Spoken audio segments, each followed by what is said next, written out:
সুপ্রিয় শিক্ষার্থীরা, আমার ইউটিউব চ্যানেলের পক্ষ থেকে সবাইকে স্বাগতম। শুরু করছি আমাদের আজকের আলোচ্য বিষয়। আজ তোমাদের সাথে আমি ষষ্ঠ অধ্যায়ের বস্তুর উপর তাপের প্রভাবের, এটা হচ্ছে আমার দ্বিতীয় লেকচার। প্রথম লেকচারটি নিশ্চয়ই তোমরা সবাই দেখেছো। আমি প্রথম লেকচারে বলছি যে ষষ্ঠ অধ্যায়টা হচ্ছে আমাদের অনেক গুরুত্বপূর্ণ একটা অধ্যায়, আর এই অধ্যায়টাকে আমরা মোট 3টি লেকচারে ভাগ করেছি। প্রথম লেকচারে ছিল আমাদের পাঠ্য বইয়ে যে বিষয়গুলো আছে তার প্রথম অংশ। আজকে হবে বাকি যে বিষয়গুলো বাকি ছিল সেটা। তৃতীয় লেকচারটি হবে আমার সৃজনশীলের উপর। আমি আশা করছি সবাই অবশ্যই আমার 3টি ভিডিও তোমরা দেখবে, তাতে করে তোমরা এই চ্যাপ্টারের খুঁটিনাটিগুলো খুব ভালোভাবে আয়ত্ত করতে পারবে, আমি আশা করছি। তাহলে ওকে, চলো আমরা আসি। আজকে আমাদের যে বিষয়গুলো নিয়ে তোমাদের সাথে ডিসকাস করব সেই বিষয়গুলো হচ্ছে তাপ প্রয়োগে বায়বীয় পদার্থের প্রসারণ, তাপ ধারণ ক্ষমতা, আপেক্ষিক তাপ, ক্যালোরিমিতির মূলনীতি, গলন, বাষ্পায়ন এবং পুনঃসমীভবন নিয়ে। তোমরা ওইদিন যদি আমার প্রথম লেকচারটি দেখে থাকো তাহলে তোমরা অবশ্যই অবগত আছো, আমরা শেষ করেছিলাম তরল পদার্থের প্রসারণ নিয়ে। অর্থাৎ তরল পদার্থের প্রসারণ দুই ভাগে হয়, সেটাই ছিল আমাদের লাস্ট টপিকস। তাহলে আজকে আমাদের আলোচনা করব তাপ প্রয়োগে কিভাবে কঠিন পদার্থের বা কয়ভাবে কঠিন পদার্থ বায়বীয় পদার্থের প্রসারণ হয় সেটা নিয়ে। যদিও বায়বীয় পদার্থের প্রসারণ নিয়ে তোমাদের এসএসসি লেভেলের খুবই কম আলোচনা আছে, আর পরীক্ষায় এটা একটু কম আসতো। জাস্ট তোমরা জেনে রাখবা বিষয়গুলো, হায়ার এডুকেশনে তোমাদের এই জিনিসগুলো লাগবে। বায়বীয় পদার্থ অর্থাৎ তাপ প্রয়োগ করলে আমরা জানি তাপ প্রয়োগ করলে বায়বীয় পদার্থের চাপ এবং আয়তন বাড়ে। আমরা জানি বায়বীয় পদার্থের নির্দিষ্ট আকার এবং আয়তন নেই। যখন যে পাত্রে রাখা হয় তখন সেই পাত্রের আকার এবং আয়তন ধারণ করে। এখন বায়বীয় পদার্থে যদি তাপ প্রয়োগ করা হয় তাহলে তার প্রসারণটা মূলত দুই ভাবে হয়। তোমরা বোর্ডে একটু খেয়াল করো, বায়বীয় পদার্থের প্রসারণ হচ্ছে দুই ভাবে। যেমন স্থির চাপে গ্যাসের আয়তন প্রসারণ, আর একটা হচ্ছে স্থির আয়তনে গ্যাসের চাপ প্রসারণ। এখন স্থির চাপে গ্যাসের আয়তন প্রসারণ সহগকে সাধারণত হচ্ছে গামা পি দ্বারা প্রকাশ করা হয়। অর্থাৎ আমরা এর আগে যে সহগগুলো বের করছি, যেমন দৈর্ঘ্য প্রসারণের ক্ষেত্রে আমরা 3 ধরনের সহগ পেয়েছি: দৈর্ঘ্য প্রসারণ সহগ, ক্ষেত্র প্রসারণ সহগ, আয়তন প্রসারণ সহগ। আর এখানে আমরা আবার 2 ধরনের সহগ পাবো। একটা হলো স্থির চাপে গ্যাসের আয়তন প্রসারণ সহগ হচ্ছে গামা পি, আর স্থির আয়তনে গ্যাসের চাপ প্রসারণ হচ্ছে গামা ভি। তাহলে এখানে সূত্রটা তোমরা শুধু জেনে রাখো, gamma P equal to del B divided by V naught. এটাকে আমরা বি1 দিয়েও প্রকাশ করতে পারি, ইনটু ডেল থিটা। অর্থাৎ হচ্ছে আয়তন প্রসারণ ডিভাইড বাই আদি আয়তন। আদি আয়তনকে তোমরা যদি বি1 দিয়ে প্রকাশ করো তাতেও হবে।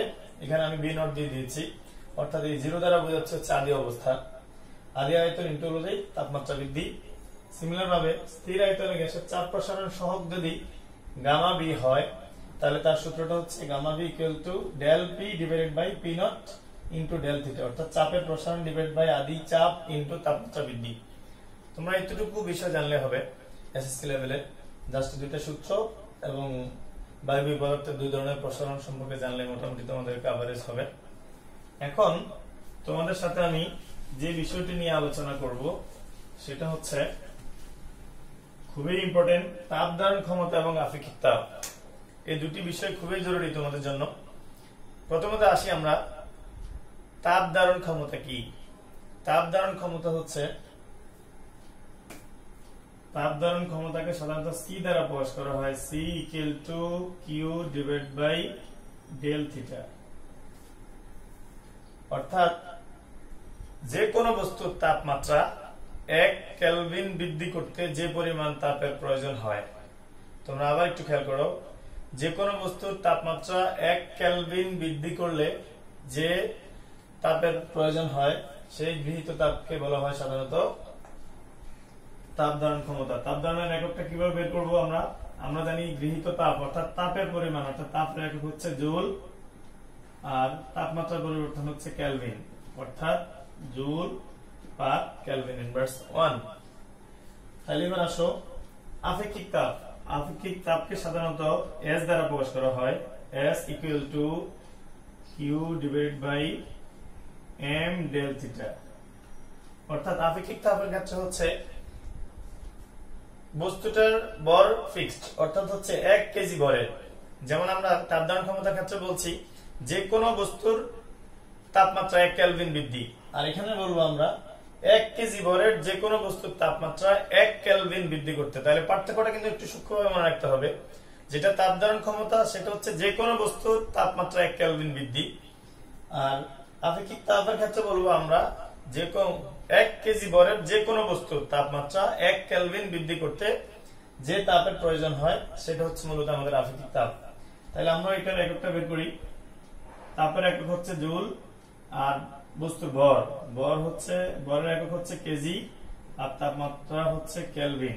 তার মানে আমাদের এককটা দাঁড়াচ্ছে হচ্ছে joule per KG per kelvin. তাহলে এককটা খুবই গুরুত্বপূর্ণ, তোমরা দুইটা একক মনে রাখবা সূত্রের সাথে সাথে। তাহলে দেখো এটা হচ্ছে তাপ ধারণ ক্ষমতার সূত্র, আর এটা হলো আপেক্ষিক তাপের সূত্র। এখন যদি আমরা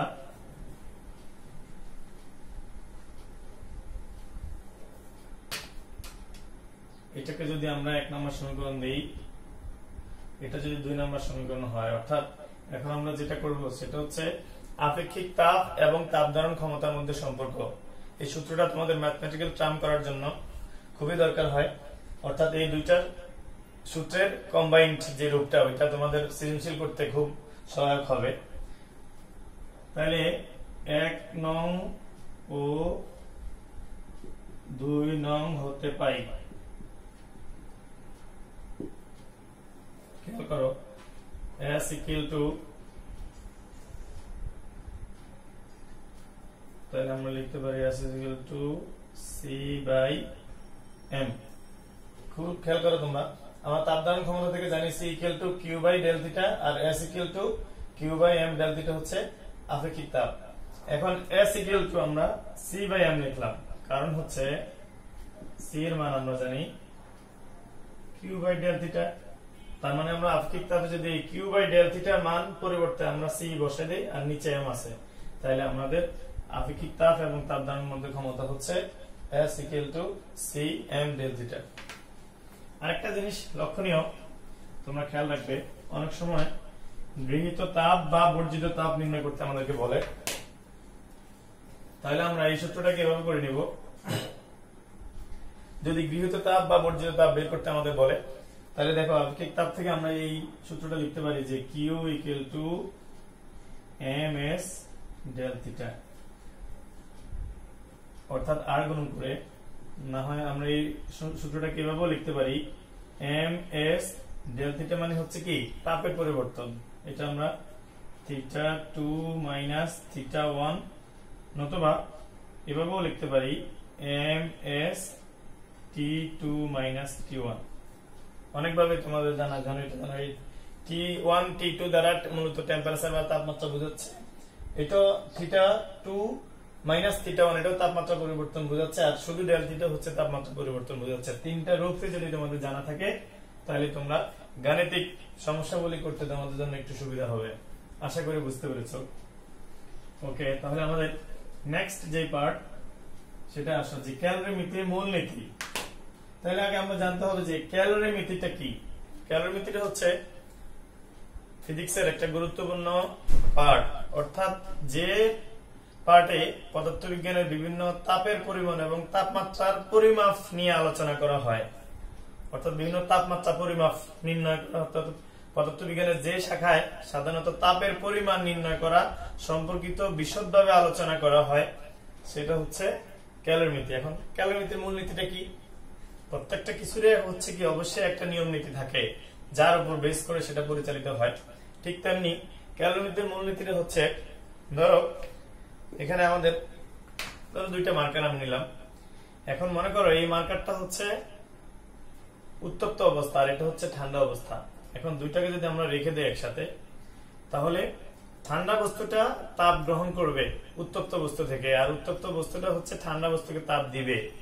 অর্থাৎ উত্তপ্ত বস্তু হচ্ছে তাপ বর্জন করবে আর ঠান্ডা বস্তুটা হচ্ছে তাপ গ্রহণ করবে। এই যে গৃহীত এবং বর্জিত তাপ, তাপ দেওয়া এবং নেওয়া এই দুইটা সমান। অর্থাৎ ক্যালোরিমিটার মূলনীতি হচ্ছে কোন বস্তুর বর্জিত তাপ ইকুয়াল টু বস্তুর গৃহীত তাপ। অর্থাৎ এই বস্তুটা ঠান্ডা বস্তুটা ততটুকু তাপ নিতে পারবে যতটুকু পর্যন্ত হচ্ছে উত্তপ্ত বস্তুটা দিতে পারবে। অর্থাৎ ওই বস্তু দুইটার মধ্যে যদি আমরা পাশাপাশি রেখে দেই, ওই উত্তপ্ত বস্তুটা থেকে ঠান্ডা বস্তুতে ততটুকু তাপ যাবে যতক্ষণ পর্যন্ত না দুইটি বস্তুর তাপমাত্রা সমান হয়। অর্থাৎ কোন উত্তপ্ত বস্তুকে অর্থাৎ গরম বস্তুকে যদি ঠান্ডা বস্তুর সংস্পর্শে রাখা হয়, তাহলে গরম বস্তু থেকে ঠান্ডা বস্তুর তাপমাত্রা যতক্ষণ পর্যন্ত সমান না হয় দুইটা বস্তুর মধ্যে, ততক্ষণ মধ্যে চলতে থাকে। আশা করি তোমরা খুব ভালোভাবে বুঝতে পেরেছো ক্যালোরিমিটার মূলনীতি। তারপরে হচ্ছে আমাদের লাস্ট যে টপিকসটা, সেটা হচ্ছে গলন, বাষ্পায়ন এবং পুনঃশীলীভবন। গলনটা কি? গলন হচ্ছে তোমরা খুব সহজে বুঝো, যে নির্দিষ্ট তাপমাত্রায় বরফ গলে পানিতে পরিণত হয় সেই তাপমাত্রাটা হচ্ছে মূলত গলন।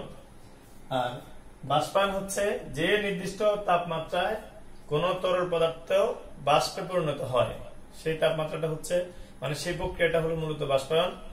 আর পুনঃশীলীভবন অর্থাৎ হচ্ছে কোন বস্তুকে তাপ দেওয়ার ফলে কঠিন পদার্থ অর্থাৎ বরফ গলে যখন পানিতে পরিণত হয়, আবার ওই পানিকে যখন অপসারণ করা হয় তখন আবার সেই পুনরায় বরফে পরিণত হয়, সেটা হচ্ছে মূলত পুনঃশীলীভবন। অর্থাৎ এক অবস্থা থেকে পরিবর্তন হয় আবার অন্য অবস্থা যাওয়া, তাপ প্রয়োগের ফলে আবার তাপ অপসারণের পর আবার পূর্বের অবস্থা ফিরে আসা, সেটা হচ্ছে পুনঃশীলীভবন। এখান থেকে আরেকটা কোশ্চেন হয়, সেটা হচ্ছে যে দুটি বরফ খন্ড যদি একসাথে চেপে ধরা হয় তাহলে বরফ খন্ড দুটি লেগে যায় কেন? সে প্রশ্ন প্রায় আসে বিভিন্ন বোর্ডে, অ্যানালাইসিস করলে তোমরা বুঝতে পারবা। সেটা হচ্ছে এমন, যখন দুটি বস্তুকে অর্থাৎ দুইটা বরফ খন্ডকে একসাথে সংযোগ করে মানে চাপ দেওয়া হয়, তখন ওই বরফ খন্ড দুটির সংযোগ স্থলে তাপমাত্রা 0 ডিগ্রির চাইতে হ্রাস পায়, অর্থাৎ গলনাঙ্ক কমে যায়, তখন দুইটা বস্তু লেগে যায়। আবার যখন তাপ দেওয়া হয় অর্থাৎ 0 ডিগ্রি যখন 0 ডিগ্রি সেলসিয়াস তাপমাত্রা চলে আসে তখন আবার বরফ চলতে শুরু করে অর্থাৎ গলতে শুরু করে। এই জিনিসটা খেয়াল রাখবে। তাহলে আমরা আজকে যে আলোচ্য বিষয়গুলো সম্পর্কে আশা করি তোমরা বুঝতে পেরেছ। তাহলে তোমাদের আমাদের প্রথম লেকচার এবং দ্বিতীয় লেকচার যে বিষয়গুলো আমি বলেছি সেই বিষয়গুলো তোমরা আরেকবার রিভিউ করবা। রিভিউ করার পর আমরা থার্ড যে লেকচার হবে সেটা হচ্ছে আমাদের এই অধ্যায়ের গুরুত্বপূর্ণ সূত্রগুলো নিয়ে অ্যানালাইসিস করব, কোনটা কিভাবে প্রয়োগ করতে হয়, আর হচ্ছে কয়েকটা সৃজনশীল করাবো। তাহলে আমি আশা করছি তোমরা এই অধ্যায় সম্পর্কে তোমাদের একটা আইডিয়া চলে আসবে। আর পরীক্ষায় তোমরা যে ধরনের যে কোনো কোশ্চেন আসলে উত্তর করতে তোমাদের জন্য সহায়ক হবে বলে আমি আশা করছি। তো তোমরা সবাই ভালো থাকবে, রুটিন মাফিক নিয়মিত পড়াশোনা চালিয়ে যাও, কারণ হচ্ছে নিয়ম মাফিক পড়াশোনা হচ্ছে তোমাকে তোমাদের কাঙ্ক্ষিত লক্ষ্যে পৌঁছাতে সাহায্য করবে।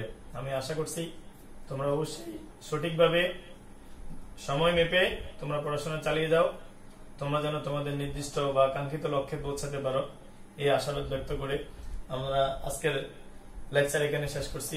আল্লাহ হাফেজ, ভালো থেকো সবাই।